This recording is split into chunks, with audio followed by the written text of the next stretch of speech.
പ്രഭാഷകൻ 11 അധ്യായം. ജ്ഞാനം താഴ്ന്നവനെ ഉയർത്തി പ്രഭുക്കന്മാരോടൊപ്പം ഇരുത്തുന്നു. അഴകിന് അമിത വില കൽപ്പിക്കരുത്, അഴകില്ലെന്നോർത്ത് അവഗണിക്കരുത്. പറക്കുന്ന ജീവികളിൽ തേനീച്ച എത്ര ചെറുത്, എന്നാൽ അത് ഉൽപ്പാദിപ്പിക്കുന്ന വസ്തു മാധുര്യമുള്ളവയിൽ അതിശ്രേഷ്ഠം. വസ്ത്രമോടിയിൽ അഹങ്കരിക്കരുത്, ബഹുമാനിതനാകുമ്പോൾ ഞെളിയരുത്. എന്തെന്നാൽ കർത്താവിൻ്റെ പ്രവർത്തികൾ വിസ്മയകരവും മനുഷ്യദൃഷ്ടിക്ക് അഗോചരവുമാണ്. കിരീടധാരികൾ തറപറ്റുന്നു, ഒന്നുമല്ലാത്തവൻ കിരീടമണിയുന്നു. എത്രയോ മന്നന്മാർ അവമാനിതരായിട്ടുണ്ട്, എത്രയോ പ്രസിദ്ധന്മാർ കരുണയ്ക്ക് കൈക്കുമ്പിൾ നീട്ടിയിട്ടുണ്ട്. സംയമനം പാലിക്കുക. അന്വേഷിച്ചറിയാതെ കുറ്റം ആരോപിക്കരുത്. ആദ്യം ആലോചന, പിന്നെ ശാസനം. കേൾക്കുന്നതിന് മുൻപ് മറുപടി പറയരുത്, ഇടയ്ക്കു കയറി പറയരുത്. വേണ്ടാത്ത കാര്യത്തിൽ തലയിടരുത്, പാപികളുടെ വിധി തീർപ്പിൽ പങ്കാളിയാകരുത്. മകനെ, പല കാര്യങ്ങളിൽ ഒന്നിച്ച് ഇടപെടരുത്. കാര്യങ്ങൾ ഏറിയാൽ തെറ്റുപറ്റാൻ എളുപ്പമുണ്ട്. പലതിൻ്റെ പുറകെ ഓടിയാൽ ഒന്നും പൂർത്തിയാകുകയില്ല. പിന്നെ ഒഴിഞ്ഞു മാറാൻ നോക്കിയാൽ രക്ഷപ്പെടുകയുമില്ല. നിരന്തരം അധ്വാനിക്കുകയും ക്ലേശിക്കുകയും ചെയ്തിട്ടും ദാരിദ്ര്യം ഒഴിയാത്തവരുണ്ട്. വേറെ ചിലർ മന്ദഗതിക്കാരും ബലഹീനരും സഹായാർത്ഥികളും അതീവ ദരിദ്രരുമാണ്.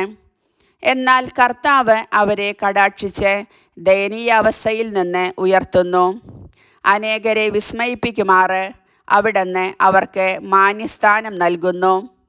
ഭാഗ്യവും നൈർഭാഗ്യവും ജീവനും മരണവും ദാരിദ്ര്യവും ഐശ്വര്യവും കർത്താവിൽ നിന്ന് വരുന്നു. കർത്താവിൻ്റെ ദാനങ്ങൾ ദൈവഭക്തരിൽ നിന്ന് ഒഴിയുന്നില്ല. ദൈവകൃപ ശാശ്വതമായ ഐശ്വര്യം പ്രദാനം ചെയ്യും. നിരന്തരമായ പ്രയത്നം കൊണ്ടും ലോഭം കൊണ്ടും ധനികരാകുന്നവരുണ്ട്. ഇതാണ് അവരുടെ നേട്ടം.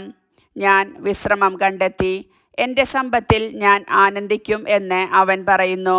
എല്ലാം വെടിഞ്ഞ് ലോകം വിടാൻ എത്ര നേരമുണ്ടെന്ന് അവൻ അറിയുന്നില്ല. ദൈവത്തിൽ ആശ്രയം. നിന്റെ കർത്തവ്യങ്ങൾ നിഷ്ഠയോടെ അനുഷ്ഠിക്കുക. വാർദ്ധക്യം വരെ ജോലി ചെയ്യുക. പാപിയുടെ നേട്ടങ്ങളിൽ അസൂയ വേണ്ട. കർത്താവിൽ ശരണം വച്ച് നിന്റെ ജോലി ചെയ്യുക. ദരിദ്രനെ സമ്പന്നനാക്കാൻ കർത്താവിന് ഒരു നിമിഷം മതി. കർത്താവിൻ്റെ അനുഗ്രഹമാണ് ദൈവഭക്തന് സമ്മാനം. അത് ക്ഷണനേരം കൊണ്ട് പൂവണിയുന്നു. എനിക്കിനി എന്തു വേണം, എന്തു സന്തോഷമാണ് ഇനി കിട്ടാനുള്ളത് എന്നു നീ പറയരുത്.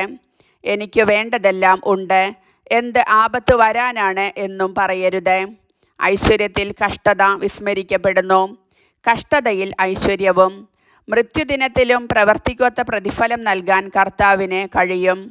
ഒരു നാഴിക നേരത്തെ വേദന കഴിഞ്ഞ കാലത്തെ സുഖങ്ങൾ മുഴുവൻ മായ്ച്ചു കളയുന്നു. ജീവിതാന്തത്തിൽ മനുഷ്യൻ്റെ യഥാർത്ഥ സ്വഭാവം വെളിപ്പെടും. മരിക്കും മുൻപ് ആരെയും ഭാഗ്യവാനെന്ന് വിളിക്കരുത്. മരണത്തിലൂടെയാണ് മനുഷ്യനെ അറിയുക. യഥാർത്ഥ സ്നേഹിതൻ. എല്ലാവരെയും വീട്ടിലേക്ക് വിളിക്കരുത്. കൗശലക്കാരൻ്റെ ഉപായങ്ങൾ നിരവധിയാണ്. കൂട്ടിലടച്ച പക്ഷിയെപ്പോലെയാണ് അഹങ്കാരിയുടെ മനസ്സ്. ചാരനെ പോലെ അവൻ നിന്റെ ദൗർബല്യങ്ങൾ ഉറ്റുനോക്കുന്നു. നന്മയെ തിന്മയാക്കാൻ അവൻ നോക്കിയിരിക്കുകയാണ്.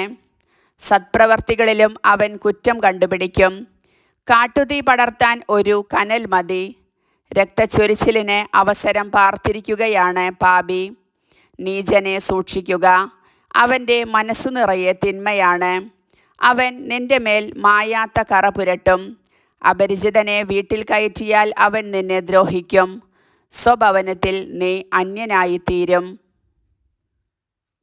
കർത്താവിൻ്റെ വചനം.